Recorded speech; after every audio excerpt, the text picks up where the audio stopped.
Good morning. This is Wednesday morning. I sure am glad to be with you today, and I hope today is a beautiful day for you.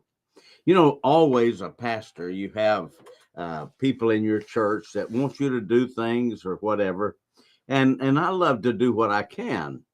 And we have young kids in our church sometimes that play sports, and they always like it when the pastor comes to watch them play. And I had the opportunity last night to go watch one of our little boys play on his middle school football team. And I look out there, and there's that little booger standing on the line on the kickoff team. And I was watching him. And, I'll tell you the truth, every other player on that team, to be honest now, meant really nothing to me. I don't know who they are. But I was there for that one kid, and I watched him, and it was a joy to be able to do that. It was not the most pleasant night. It rained a little bit on us, and it lightninged around the stadium some, but it was a wonderful night because I got to see him, and then I'm so glad I was able to do that. But it's a joy. We participate with others, and isn't that a blessing when we can get together and enjoy being together? Well, if you think enjoyment of fellowship is good in this life, wait until we get to heaven. And we are certainly going to have the time of eternity of rejoicing together.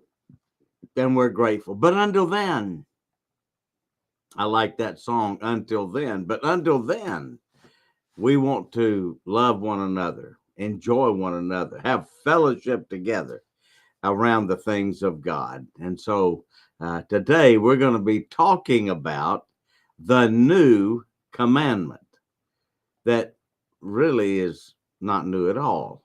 Sometimes when we say something is new, it's new to us.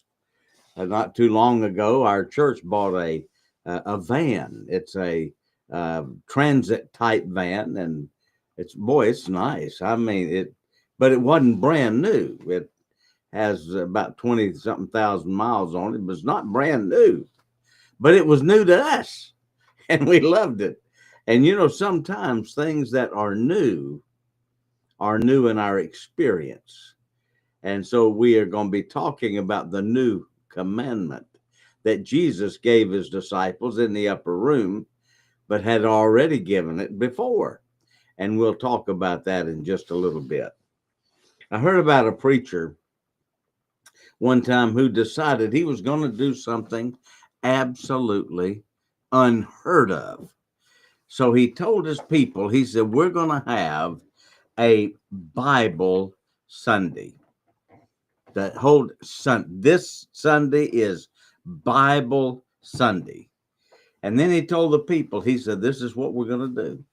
He said, we're going to start at 8 o'clock in the morning, and we're going to go through the entire Bible, Genesis to Revelation. And he said, we're going straight through. He said, not reading. We're going to just highlight the Bible all the way through in one day. Well, he started off 8 o'clock in the morning on Sunday. He started with the book of Genesis. Then he went to Exodus, then Leviticus, Numbers, Deuteronomy, all the way through. And when he got down to about 3 o'clock in the afternoon, he had finished Malachi, and he was going into the New Testament. And then all of a sudden it hit him. He had skipped Isaiah. And the pastor, it just hit him. He said, oh, congregation, I am so terribly sorry, but I've forgotten Isaiah. I have got to find a spot for Isaiah. And a little old godly woman sitting on the front row stood up, and she said, preacher, he can have my seat. I'm afraid I'm leaving.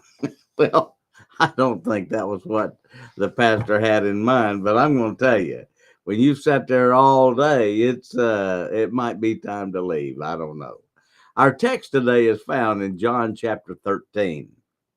In John 13, in verses 34 and 35, Jesus is speaking to the disciples in the upper room.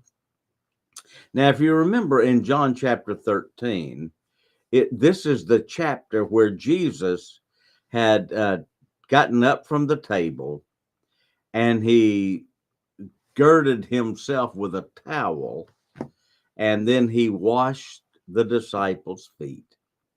And when he got through, he said, "As I have served you, now you serve one another." And in that setting, Jesus says to his disciples, "A new commandment I give unto you, that you love one another. As I have loved you, that ye also love one another.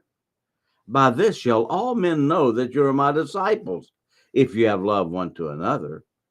And then in 1 John chapter 4 and verse 11, the apostle John wrote it in this particular epistle, "Beloved, if God so loved us, we ought also to love one another." Some people know the song, "Blessed be the tie that binds."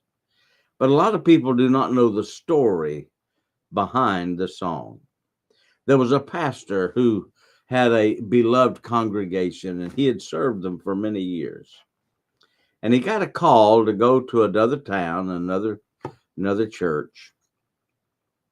And the words, "Blessed be the tie that binds," were written for him in almost a farewell, if you will, for his people that he had loved, and he loved those people, and they loved them. And by the way, sometimes preachers and ministers, they forget where they are and what they're doing, and they kind of get their mind looking off into something else. And this pastor had kind of gotten his mind into a larger place, a different town, and all those sort of things. And so he gathered with his people, and they all sang these words, "Blessed be the tie that binds our hearts in Christian love. The fellowship of kindred minds is like to that above. We share our mutual woes, our mutual burdens bear, and often for each other flows the sympathetic tear. When we are called to part, it gives us inward pain, but we shall still be joined in heart and hope to meet again.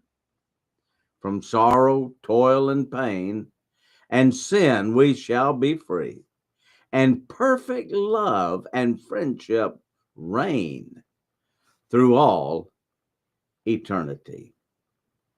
Well, the pastor, when they sang that, he looked at his people and he told the people, he said, "Unpack the wagon, I cannot leave." And he stayed at that church until he passed away. And the people rejoiced he did not leave. Why? Because the tie that bound them together was greater than the lure of another opportunity. John Fawcett wrote those words in 1782. He had been pastor of that group, and it has been used countless times as a song of parting among Christians. But Jesus said that we would be known for our love one for another. The early church was marked by its care for one another, and we are told in the book of Acts that they cared for each other spiritually and physically. Today, we speak more about our love to one another than we demonstrate that love. I just read an article from a famous preacher on this subject, and he reminded us of the command to rejoice with the rejoicing and to weep with those that are weeping. He said it is much easier to weep with the sorrowful than it is to rejoice with the rejoicing, because we all know about disappointment. But sometimes the success and blessing of others might cause us to take note of what we do not have or have not been blessed with. We are to be thoughtful of others in success as we are compassionate in their sorrow. We rejoice with them. I cannot tell you how many times as a pastor and as being in ministry these 55 years, how many times have we wept with those that wept and rejoiced with those that rejoice? We've had people call us and say, Pastor, you would not believe. And they have a rejoicing moment. And oh, it's so wonderful. But if you're jealous of that person, then you will not rejoice with them. And true love weeps with the weeper and rejoices with the joyful, because it's not about us. It's about them. I'm going to tell you, you may think this is a little far-fetched, but it's okay. It doesn't matter. It's my time. I have, Francis and I have 6 children. We have a lot of grandchildren. All of my grandchildren and all my children do not like the same things that I like. I think they're wrong, and when they get to heaven, they all will, but they have their own attitude about things. And in one area, you'll understand what I'm saying here. I grew up in a home where we were Alabama football fans. My dad, my mother, my oldest brother Bradley, my brother Philip, my brother Donnie, me, my little sister Becky, we were Alabama football fans. And truth is, all of our extended family were Alabama football fans. I have cousins down in Pensacola, Florida, that their dad was a great high school football player too. Buck Price, he was my dad's younger brother. And he had 5 sons. All 5 of his sons are Alabama football fans. Let me tell you, we're just roll tiders. But I have one daughter who has backslidden and followed her husband to, now she's a Georgia fan. I don't know that she really is. I think she's just appeasing him. But seriously, all of their children are avid Georgia Bulldog fans. Sometimes when Alabama has played Georgia, it has not gone well for Georgia. And it's always bittersweet for me because I want to win. Don't misunderstand me. But I know the hard emotion that it is on my grandchildren, especially some of them. I mean, they take it hard when Georgia loses, and especially if they lose to Alabama. My heart is tender toward them. I don't ever gloat on that. Why? Because I love my grandchildren. And I know their heartache. I want them to rejoice, but at the same time, I know sometimes we weep. And we ought to have compassion. But true compassion is born out of a heart of love. Have you ever wondered why in John chapter 13, Jesus said these words, "A new commandment I give unto you"?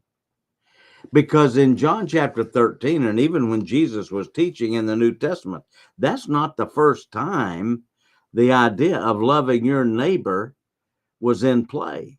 In the Old Testament, we find in Leviticus chapter 19, the Lord said to his people, "Thou shalt not avenge nor bear any grudge against the children of thy people, but thou shalt love thy neighbor as thyself. I am the Lord." Well, that was a long time before the disciples were in the upper room with the Lord Jesus. We find this statement given in all 4 Gospels, not just in the upper room. We also find that John wrote in 2 John 1:5, and now I beseech thee, lady, talking about the church, not as though I wrote a new commandment unto thee, but that which we had from the beginning, that we love one another. You see, the principle of loving our neighbor has always been part of the plan and the will of God for humanity. The whole of the 10 Commandments are basically centered on two loves, that we are to love the Lord and we love our neighbor. Jesus was asked what was the great commandment. In Matthew chapter 22, we find these words in verses 35 to 40. Then one of them, which was a lawyer, asked him a question, tempting him and saying, Master, which is the great commandment in the law? And Jesus said unto him, Thou shalt love the Lord thy God with all thy heart, with all thy soul, and with all thy mind. This is the first and great commandment. And the second is like unto it, Thou shalt love thy neighbor as thyself. On these two commandments, Jesus said, hang all the law and the prophets. So if you take the 10 commandments and divide them up, the first part of them have to deal with our attitude toward God. Thou shalt have no other gods before me. Thou shalt make unto thee no graven image. Thou shalt remember the Sabbath day to keep it holy. All of that is about the Lord. You don't take the Lord's name in vain. All of that is God related based on our attitude toward him. If I love God, I'm not going to make a graven image. If I love God, I'm going to remember his day to keep it holy. If I love God, I'm not going to be disparaging to his name. Well, by the same token, if I love my neighbor, I'm not going to try to steal from him. I'm not going to murder him. I'm not going to lie about him. I'm not going to covet his possessions. So all of that was what Jesus was saying. It's the love. But the question still comes, why did Jesus say a new commandment? I want you to love your neighbor. Because Jesus put a caveat on this in this chapter in John chapter 14. And here it is. Listen carefully. A new commandment I give unto you, that ye love one another. If Jesus had stopped there, that would be different. But he didn't. A new commandment I give unto you, that ye love one another. Watch the wording. As I have loved you. Not as you just love yourself, but as Jesus has loved us. Think about this. The comparison is not how much do I love me? The question is, how much did Jesus love me? He loved us and gave himself for us. So how much are we really supposed to love one another? Not just like I love myself, but how much Jesus loved us. True love of others is a testimony that the world cannot deny. We are selfish by nature, but by the power of Christ, we can have the love for others that the Lord Jesus had for his own. One of my favorite stories about that came from Dr. Bill Rice, the founder of the Bill Rice Ranch. I'll never forget it. He said, in my life, my Christian life, he said, there were some people I had a hard time loving. They weren't lovely. And he said, I thought, Lord, I've tried to love them. I've tried to love them. And he said, I just can't love them. And then he said this, listen carefully. He said, but Lord Jesus, I love you enough to let you love them through me. How much do we love Jesus? That ought to cover everything else. Jesus said, now I've got a new commandment for you. You practice this one. As I loved you, Now you love others. Love one another as I have loved you. Christians should be known for the genuine love of Christ that is shed abroad in our hearts and then is shared with one another. God bless you for listening today. I hope that you'll join in with us again tomorrow, right here, 8:30. God bless you is my prayer.